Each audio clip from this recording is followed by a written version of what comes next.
अस्सलाम वालेकुम। अब है chapter number 27 skeletal muscle relaxants. हमारी बॉडी में ना 3 टाइप्स के मसल्स होते हैं, skeletal muscles, cardiac muscles, smooth muscles. Skeletal muscles जो होते हैं ना ये वॉलंटरी इन कंट्रोल होते हैं। अब स्केलेटल मसल रिलैक्सेंट्स में एक होती है न्यूरोमस्कुलर ब्लॉकर्स, एक होते हैं स्पाज्मोलिटिक्स। हमने इसकी ना पहली टेबल और लास्ट टेबल करनी है, इस चैप्टर के लिए इनफ है। न्यूरोमस्कुलर ब्लॉकर्स में आ जाएंगी नॉन डीपोलराइजिंग ड्रग्स और depolarising drugs. Non depolarizing drugs में लॉन्ग एक्शंस में टिबोक्यूरारिन और इंटरमीडिएट एक्शंस में दो होती हैं, रोकुरेनियम, मीवाक्यूरियम और डी टिबोक्यूरारिन। ये हमने टेबल में आखिर में पढ़ना है। डीपोलराइजिंग में आ जाएगी सक्सिनाइल कोलिन जो कि बहुत इंपॉर्टेंट है। इसके बाद स्पाज्मोलिटिक्स में दो टाइप के होते हैं, यानी क्रोनिक यूज़ में सीएनएस एक्शन, एक सीएनएस एक्शन वाली ड्रग्स होती हैं, एक मसल एक्शन वाली ड्रग होती है। सीएनएस एक्शन में बैक्लोफिन, डेजिपैम, टिज़ैनिडीन आएगा। टिज़ैनिडीन इंपॉर्टेंट ड्रग है। मसल एक्शन में डेंट्रोलिन आएगा। और इसके बाद एक्यूट यूज़ में हमने साइक्लोबेंज़ेपिन यूज़ करते होते हैं। ये हो गया क्लासिफिकेशन, यानी स्केलेटल मसल रिलैक्सेंट्स में न्यूरोमस्कुलर ब्लॉकर्स कौन सी होती हैं ड्रग्स, स्पाज्मोलिटिक कौन सी होती हैं। अब इसके बाद हमने पढ़नी है एंड वाली टेबल।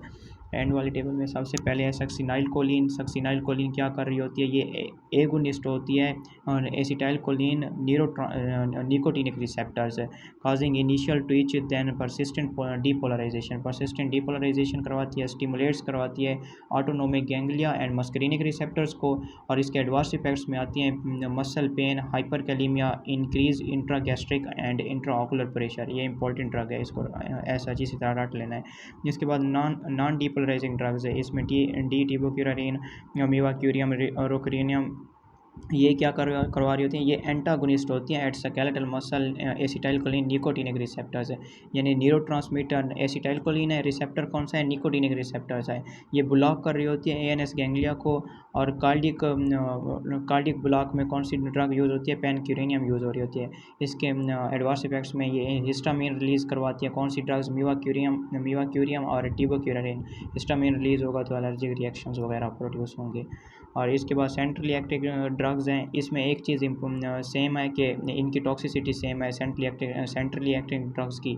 इसमें सेडेशंस आती हैं, सीजर्स आते हैं, सीएनएस डिप्रेशन और मसल वीकनेस है। इसमें अब बैक्लोफिन होती है। अब मैकेनिज्म ऑफ एक्शन पे आते हैं। बैक्लोफिन जो होती है ये स्पाइनल इनिबिशंस करवाती है, फैसिलिटेट स्पाइनल इनिबिशंस। और ये गैबा बी रिसेप्टर्स एक्टिवेशन करवाते हैं। और इसके बाद साइक्लोबेंज़ेपिन जो होती है ना, ये इनिबिशन करवाती है spinal stretch reflex mechanism unknown. Diazepam जो होगी ना, ये उसी तरह बेंजोडाइज़ेपिन्स की तरह फैसिलिटेट्स करते हैं गैबा मेडिएटेड ट्रांसमिशंस इन सीएनएस। गैबा ए रिसेप्टर्स की एक्टिवेशन करवाती है। टिज़ैनिडीन इंपॉर्टेंट है, इसकी pre and post synaptic inhibitions करवाती हैं। अल्फा 2 एगोनिस्ट है इन स्पाइनल कॉर्ड, ये मसल वीकनेस करवाएगी। टॉक्सिक इफेक्ट्स में मसल वीकनेस, सेडेशंस, हाइपोटेंशंस। डायरेक्ट एक्टिंग में हमने डेंट्रोलिन याद रखना है, इसका मसल एक्शन होता है। ये क्या करवाती है, मसल की कंट्रैक्शंस नहीं होने देती, यानी वीकेंस करवाती हैं। किस तरह करवाती हैं, रिड्यूसिंग मायोसिन एक्टिन इंट्रैक्शन। जब मायोसिन एक्टिन इंट्रैक्शन ही नहीं होगा तो मसल कंट्रैक्शन नहीं होगी।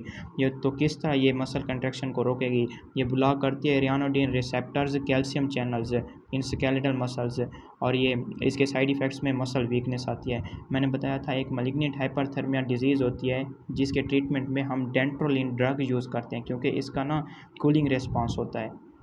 अब मैलिग्नेंट हाइपरथर्मिया कैसे काज होता है, जब हम सक्सिनाइल कोलिन और इनहेल्ड एनेस्थेटिक्स इकट्ठे देते होते हैं इन ड्रग इंट्रैक्शन से यूज़ और काज मैलिग्नेंट हाइपरथर्मिया के ट्रीटमेंट में हम डेंट्रोलिन देते होते हैं। That's all about chapter number 27 skeletal muscle relaxants.